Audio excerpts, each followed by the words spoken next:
시편 23편입니다. 오늘 저는 시편 23편 말씀을 가지고 여호와의 이름이 실현되는 나의 삶이라는 제목으로 하나님의 말씀을 증언하려고 합니다. 우리가 흔히 주기도문을 외우죠. 근데 사실은 주기도문을 외우는 게 아니라 그게 기도 자체입니다.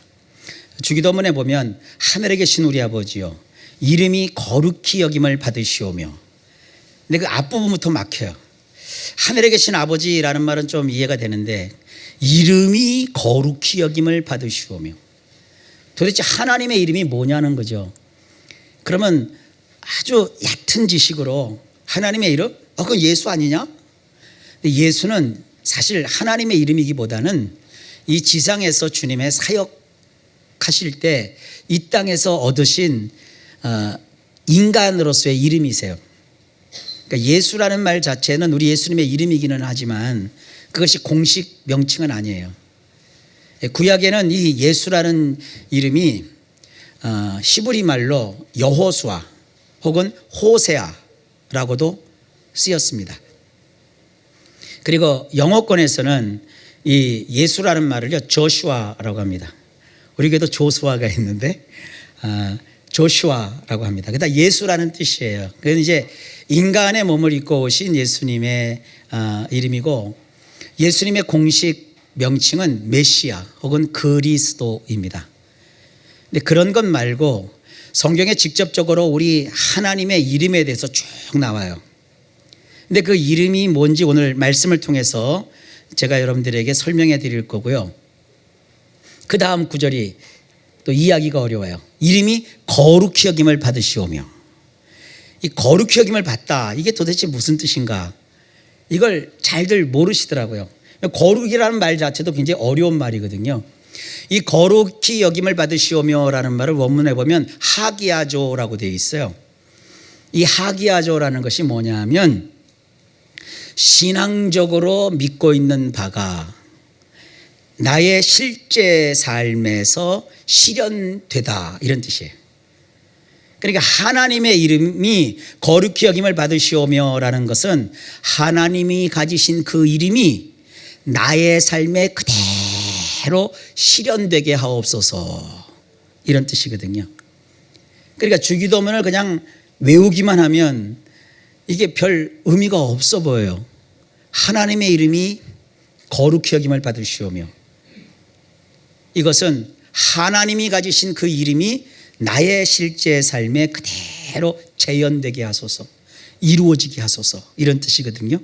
자, 그러면 여러분들의 날마다 드리는 기도에 큰 도움을 드리기 위해서 제가 선택한 성경이 시편 23편입니다. 이 시편 23편 안에는 하나님의 다양한 이름이 거기 숨어져 있어요.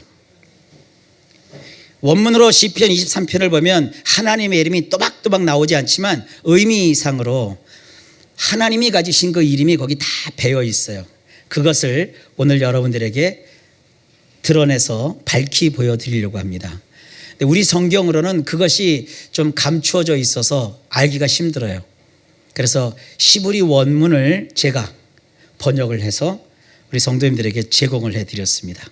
그래서 오늘 본문을 보실 때 시브리어 원문을 주보에다가 제가 표시를 해놨어요. 주보에는 그것이 좀 굵은 글씨체로 표현을 해놨는데 이렇게 비교해 가시면서 말씀을 따라 하시길 바랍니다. 내용이 상당히 많지만 제가 축약하고 줄여서 지금부터 20분 안에 끝낼 거예요. 혹시 제가 말이 길어져서 20분 안에 못 끝내면 다음 기회로 넘어가지만 자, 어쨌든 해볼게요. 자, 1절은 이렇게 되어 있어요. 여호와는 나의 목자이시다. 그래서 나는 결핍되지 않는다. 하나님을 목자로 여기는 사람은 결핍이 없대요. 나는 돈이 부족해, 나는 건강이 부족해, 나는 기회가 부족해, 나는 인간관계가 부족해, 이런 부족함이 없대요. 여기서 하나님의 이름이 숨겨져 있어요. 목자라는 것이 있죠.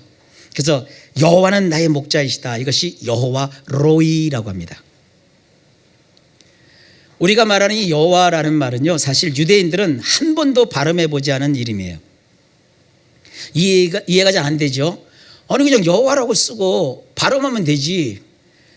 근데 이스라엘 사람들은 하나님의 이름은 이스라엘 고대 히브리 글자로 네 글자예요. 네 글자.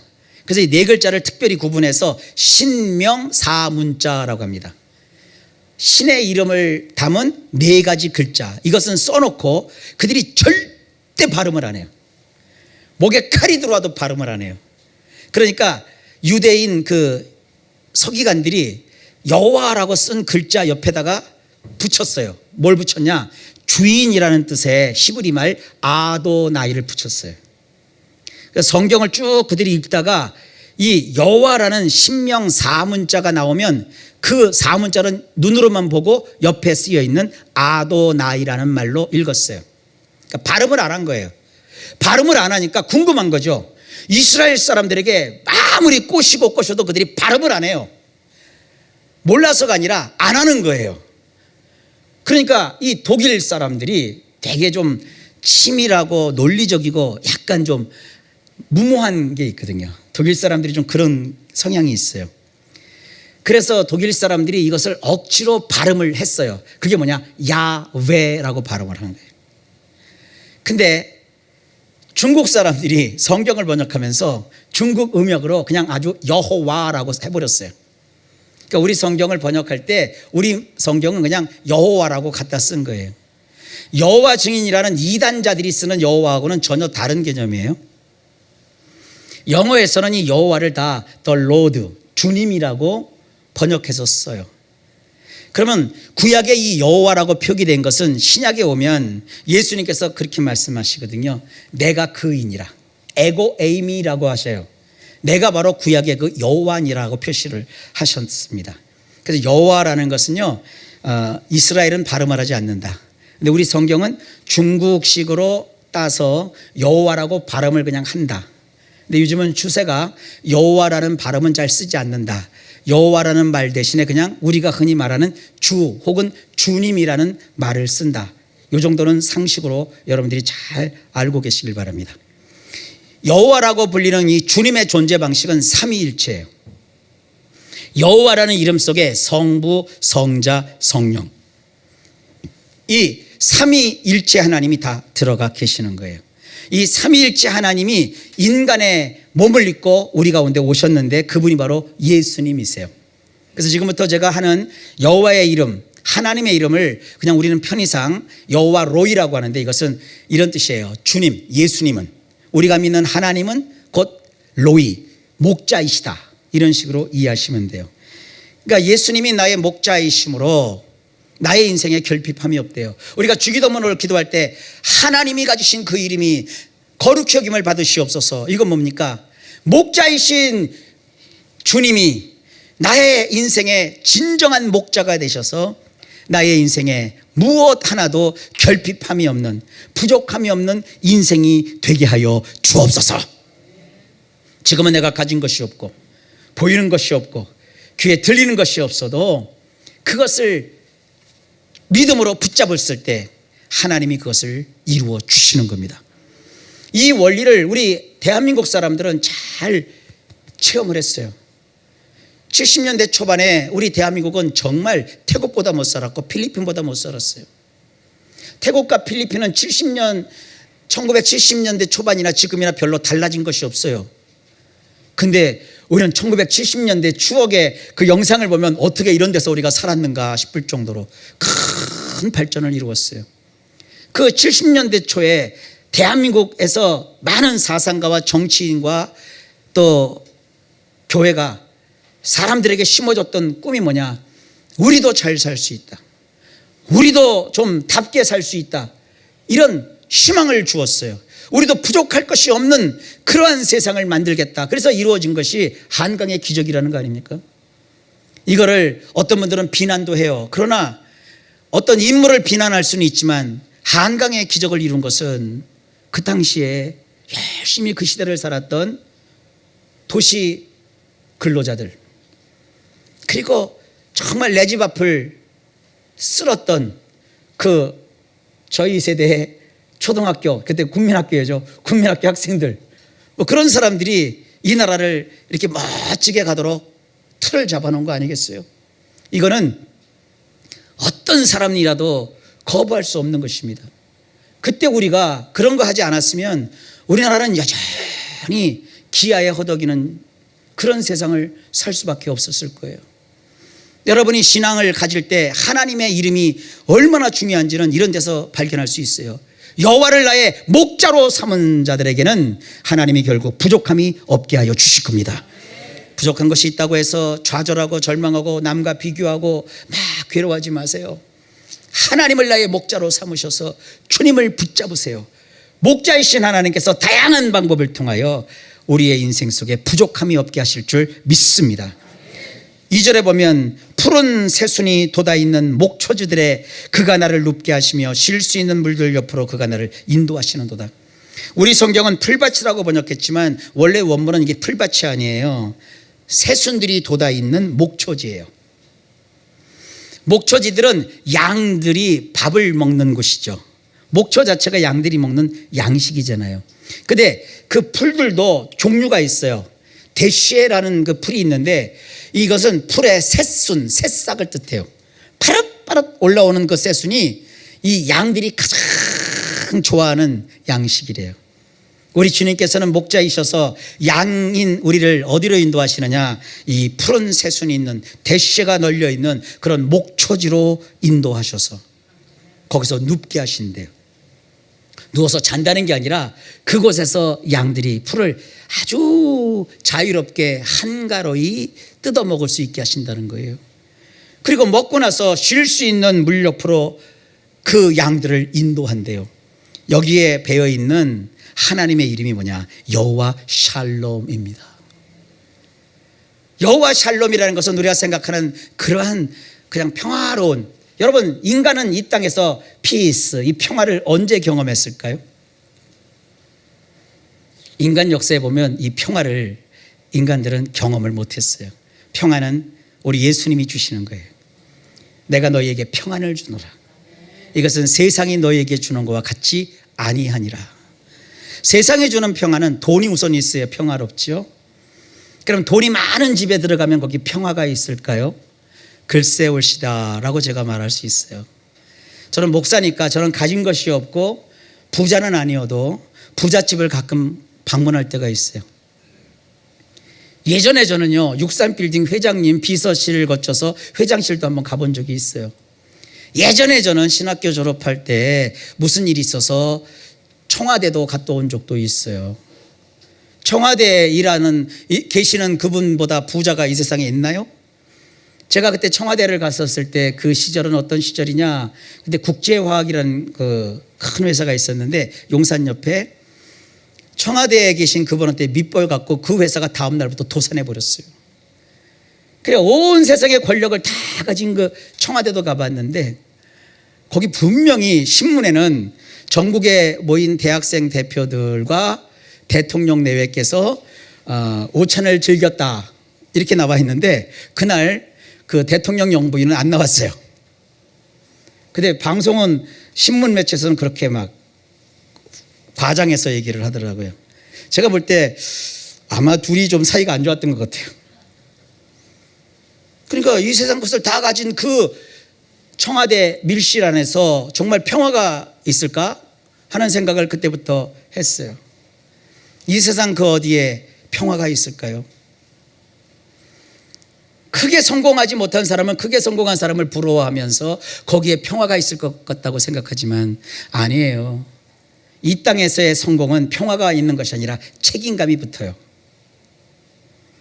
여기 큰 부자가 될 계획을 가지고 계신 분들은요 큰 책임감도 동시에 키우셔야 돼요.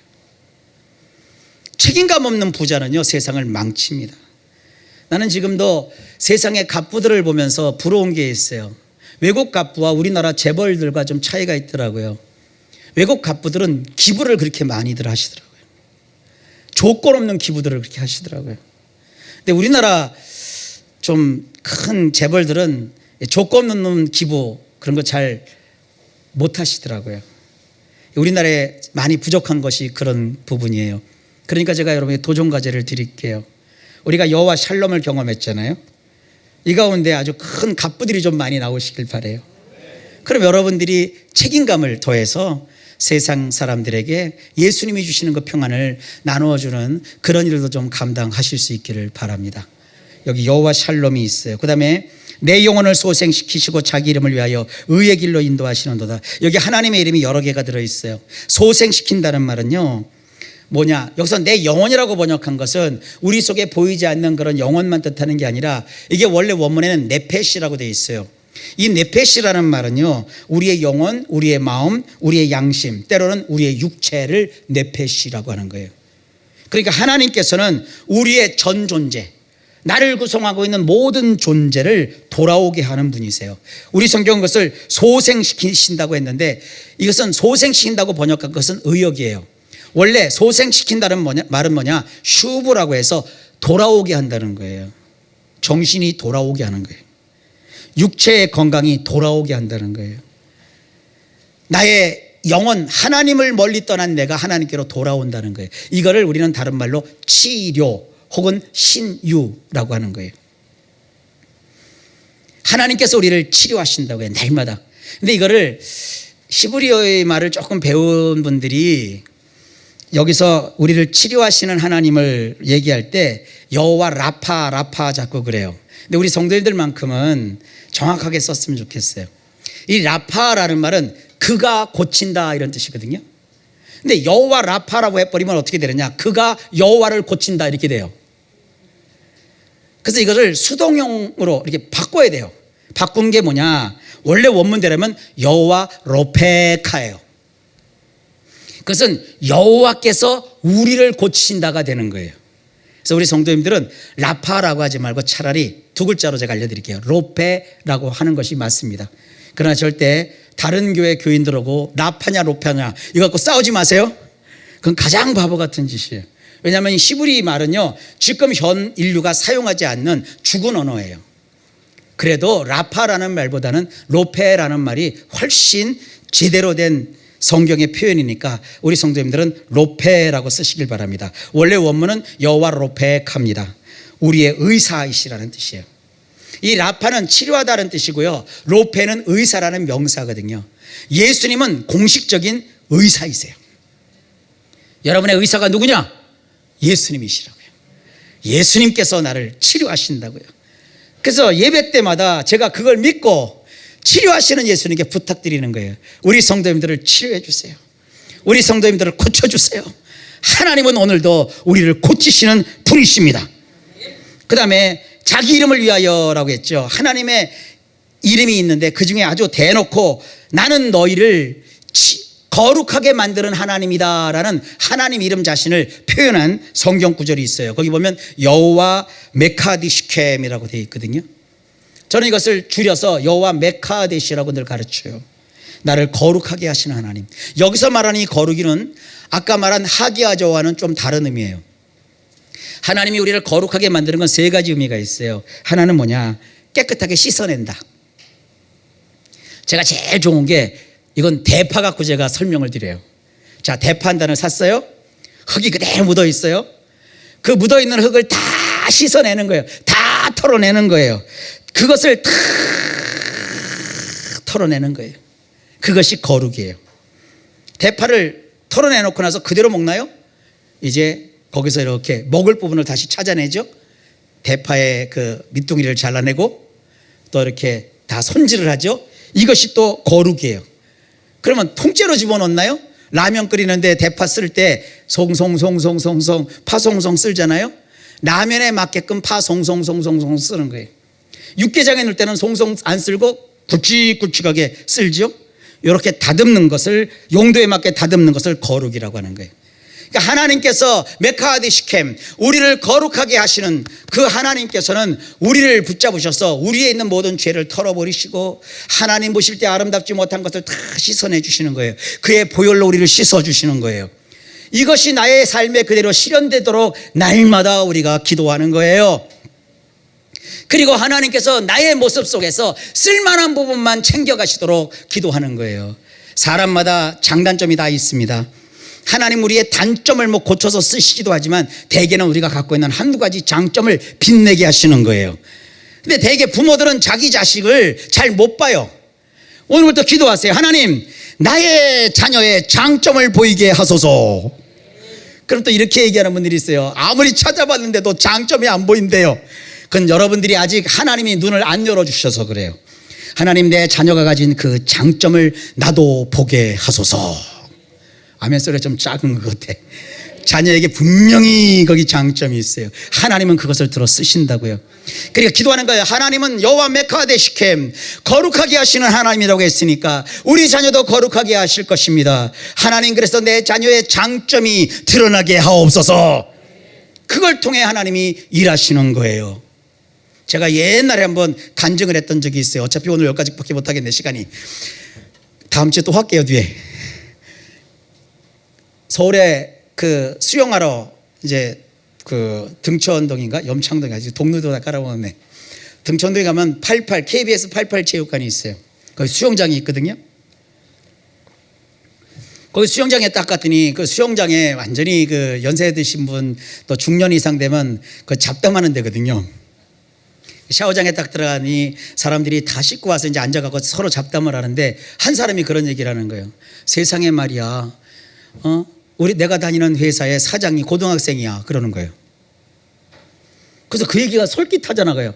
사장님이 고등학생이래? 왜 그러니까 이 학생은 공부하고는 담을 쌌대요. 근데 이 학생이 뭐 하나 특기가 하나 있는데 뭐를 하느냐, 냄새 잡는 특기가 하나 있대요. 이렇게 약품을 배합해 가지고 아마 공고에 다녔나 봐요. 약품을 배합해서 그걸로 악취 제거하고 막 그 냄새 잡는 그거를 발견했대요. 그래서 얘가 그거를 뭐 신한실용 뭐 그런 게 있잖아요. 그거 하고 창업을 했대요. 그러니까 10대가 창업하니까 막 국가가 지원을 해주고, 그래서 회사를 차렸는데 뭐냐, 호텔, 뭐 좀 대단한 뭐 식당, 악취가 나면 안 되는 데 있잖아요. 이런 데 가서 그 약품을 처리한 걸 해갖고 냄새를 싹 잡는 그걸 하는 회사를 차렸는데, 와, 회사가 어마어마하게 번창했다고 그 회사 직원이 운동하면서 얘기를 해주는 거예요. 그래서 제가 딱 떠오르는 게 있어요. 그 학생이 서울대 나온 것도 아니에요. 그 학생이 그냥 잘하는 걸 가지고 창업을 했더니 대박이 난 거예요. 물론 다 그럴 수는 없겠지만 그것이 세상이라는 거예요. 여러분, 자녀를 위해서 여호와 메카데 시켐, 거룩하게 하시는 하나님께 날마다 빼놓지 않고 기도하시면 주님이 그 말씀대로 실현하셔서 이루실 줄 믿습니다. 그리고 의의 길로 인도하신다고 그랬잖아요. 이거는 여호와 찌두케노라고 해요. 하나님은 나를 의로움을 만들어주시는 하나님, 나를 의롭게 하시는 하나님이라는 뜻인데, 여기서 이 의라는 것은 뭐냐면 큰 자가 작은 자에게 베푸는 것. 의로우신 분이 우리 대신 죄를 뒤집어 쓰고 그 대신에 우리를 의롭다고 만들어주시는 것, 이것이 여호와 찌두케노의 뜻이에요. 나 잘났다, 내가 정말 우수하다, 나는 너희보다 부족한 것이 없고 나는 정말 의롭다, 그게 의로운 게 아니라 힘 있는 자가 힘 없는 자를 보살펴주고 성공한 자가 그렇지 못한 자들을 배려해주고 열심히 인생을 위해서 준비하는 자를 천사처럼 후원해주고 하는, 이것이 의롭다는 거예요. 하나님이 우리를 그렇게 해주셨다는 거예요. 여러분, 하나님은 이러한 여호와 찌두케노, 의로우신 분입니다. 우리를 결국 높이셔서 의로운 일을 하도록 하나님이 역사하시는 거예요. 이걸 요즘 말로는 뭐라고 하냐면 선교라고 하는 거예요. 선교가, 우리나라 사람들은 외국 가서 막 관광하고, 뭐 잘 관광도 못하지만 또 외국 가서 그 사람들이 거하는 교회 줘주고, 절대 선교에 저는 선교를 전공하는 학교에서 대학원을 했잖아요. 선교는 절대 그 나라 사람들을 위한 교회를 줘주는 건 선교 아닙니다. 뭐 방글라데시 가서 교회 줘주고, 필리핀 가서 교회 줘주고, 뭐 태국은 교회 줘줘도 그 사람들이 안 받아요. 그 사람들 자존심들이 세서. 그게 선교가 아닌데, 온통 여러분 교회들, 선교한다는 교회들 거 이렇게 쫙 리스트 벗어보면 다 가서 교회 줘준대요. 보고할 때는 교회가 돌아가는데 그 다음에는요 문제가 생겨요. 미국 사람들이, 저는 그 학교를 나왔기 때문에 얘기해요. 침례신학대학의 초창기에 엄청나게 돈을 줬어요. 학교 지라고. 학교를 짓고 땅을 사고. 근데 우리나라 사람들이 머리가 좋은지 그 땅을 겉으로 이 땅을 해서 학교 줬습니다, 이 땅을 해서 뭘 했습니다, 교회 줬습니다, 다 거짓보고를 해갖고 땅을 엄청나게 만들어 갖고는요 학교만 달랑짓고 그 주변 땅을 자기들끼리 다 뿜빠이해서 나눠 먹었어요. 옛날에 우리 교회 다녔던 어떤 집사님 한 분도 그 땅을 사갖고 집을 줬어요. 절대 선교는 돈 내서 외국에 가서 그 땅 사서 교회 줘주는 게 아니에요. 그거는 방법을 모르는 거예요. 선교는 의를 베푸는 거예요.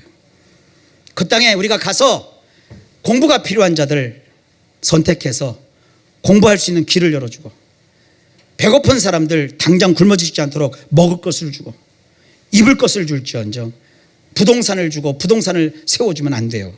그게 나중에 문제가 생겨요. 우리나라 그 메비우스 선교 정책, 초창기 선교 정책이 참 중요한 게 있어요. 한국인의 교회는 한국인이 세우도록 한다. 한국인의 교회는 한국인들이 운영하도록 한다. 이게 정말 좋은 탁월한 선교 방침이에요. 그래서 한국 교회는 이렇게 부흥한 거예요. 근데 우리는 그것을 자꾸 까먹고 우리가 대신 져주고 우리가 대신 뭘 해주면 되는 줄 아는데 아니에요. 선교는 그 나라 사람들이 그 나라 교회를 짓고 그 나라 사람들이 그 나라 학교를 세우고 그 나라 사람들이 그 나라 사람들을 위해서 말씀을 전하도록 하는 게 선교의 1순위예요. 그게 되면 선교사는 2순으로 빠져서 뒤에 후원자가 되는 게 이게 선교의 정확한 방침이에요. 우리가 TWM 사역은요 외국 가서 선교해가지고 뭐 1,500만 원 들여서 교회 줘주고 2,000만 원 들여서 교회 줘주고 그거 아닙니다. 그러니까 이 방침들을 여러분 잘 아십시오. 중요한 건 선교는 하나님의 의를 베푸는 거예요. 그거 우리가 외국 나가서 선교는 못해도 지금 할 수 있어요. 우리 주변에 여러분 의를 베푸시길 바랍니다. 주변에 꼭 어떤 도움이 필요한 분들이 있어요. 가족 안에도 있고 친척 안에도 있고 친구 안에도 있어요. 그런 분들 가서 물질로는 못해도 기도해 줄 수 있잖아요. 그게 선교입니다. 또 봐가지고 좀 부족한 게 있으면 좀 이렇게 도와주시면 돼요. 여러분 그런 거 지혜롭게 기도하면서 이루어 나가는 게 하나님의 이름을 실현하는 겁니다. 자, 그것이 푸른 새순이 돋아있는 목초지로 나를 눕게 하시고 쉴 수 있는 물들 옆으로 나를 인도하시는 여호와 샬롬이 하시는 그 일이고 그 영혼을 소생시키시고 자기 이름을 위하여 의의 길로 인도하시는 여호와 로베카, 여호와 메카디시켐, 여호와 찌두케누 하나님의 이름입니다. 이런 하나님의 이름이 우리의 삶 속에 실현되길 위해서 주기도문에서 하는 것처럼 날마다 기도하심으로 여러분이 그런 복된 인생 살아가시기를 바랍니다. 4절부터 못했는데 이거 다음 주에 그냥 합시다. 다음 주에 똑같이 주보 나가도 용서해 주실 거죠? 여러분 정말 모처럼 우리가 이 시대에 한번 살고 가는데 몇 살까지 사실래요? 100살까지 살도록 제가 축복합니다. 50살 먹었으면 이제 50년 남은 거예요. 60살 드셨으면 앞으로 40년 남았어요. 80 드신 분도 이제 끝났다 생각하지 말고 20년 더 남았어요. 이제 20대는 지금 80년도 더 남았어. 그러니까 하나님의 이름이 실현되게 하셔서 동료보다 승하고 정말 멋지게 하나님의 일을 마음껏 펼치는 복된 인생 살아 누리시기를 예수님의 이름으로 축복합니다.